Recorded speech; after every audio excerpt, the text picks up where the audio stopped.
So today we are going to discuss about 6k and why for every natural value of k, 6k has 6 as its last digit. I have three different values for k, that is 1, 2 and 3, and they all have 6 as its last digit. In fact, every value of k, every natural value of k will have 6 as its last digit, and that is what we are going to prove today. We are going to do it first with induction, that is by proving it for p of that statement is true for 1, and the if statement is true for k, it's going to be true for k plus 1. Suppose when k is 1, it's the number it's 6, and 6 is has in fact has 6 as its last digit. Okay, so we can say p of 1 is true, or p of n is true for 1, right? Now suppose 6k is in form of 10m plus 6. Now you will ask me, why do I have 10m here and why have I wrote it like this?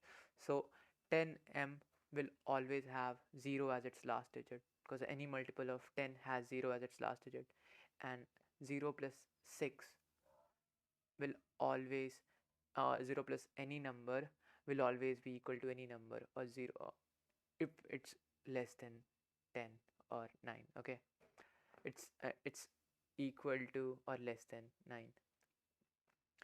If it will be greater than 9, then it can, the multiple of 10 can be taken away. If it was 11, 11 can be written as 10 plus 1,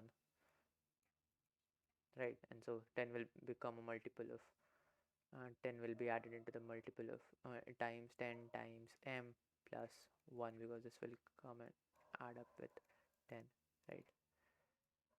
So this is the reason 10m always has 0 as its last digit, and any number added to it which is smaller than 10 will be, that particular number will be its last digit. Here 6, we can also say 72 can also be written in the form of 70 plus 2, or in fact we can say 10m plus 2 will always have 2 as its last digit. Okay, suppose it's true for k. Now 6k plus 1 will be equal to 60m plus 36, right?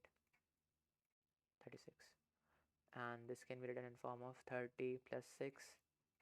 Now 30 is a multiple of 10, but 6 isn't, so this can be also written as 10 6m plus 3, 6m plus 3 plus 6. So this whole thing will be a multiple of 10, so this will have 0 as its last digit, and when 6 is added to it, that becomes its last digit, because I just said any multiple of 10 gives 0 as its last digit, and any number added to it will which is smaller than 10 will become its last digit. Okay, so it's true, and the k plus 1 will be true. The statement is true for k plus 1 when it's true for k. So now we can take k as 1, and when it's true for 1, it's going to be true for 2, and when it's going to be true for 2, it's going to be true for 3. In fact, it's going to be true for all natural numbers. What is the other way of seeing things?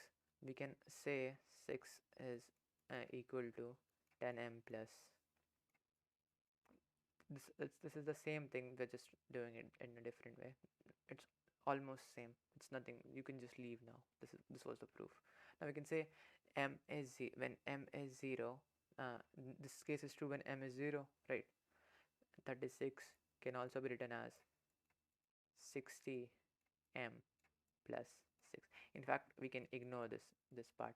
This will always be a multiple of 6, so we'll just ignore this part. Let's just not care about this part. Okay, so 36, yeah, it's 36 can again be written as 30 plus 6, and 30 again is a multiple of 10, so this can go away, and so the remainder becomes 6 again, right? And when it becomes 6 again, the next multiple, when the next 6 will be multiplied, the remainder will become 36, and then again 36 can be written in the form of 30 plus 6, so 30 will go away and 6 will be the remainder again, and again when it will be multiplied by 6, the cycle will keep on going. every time it becomes 36, that will be written as 30 plus 6. 30 will become a multiple of 10, and then 6 will be the remainder. And again, when it will be multiplied by the next number, the same thing will happen again.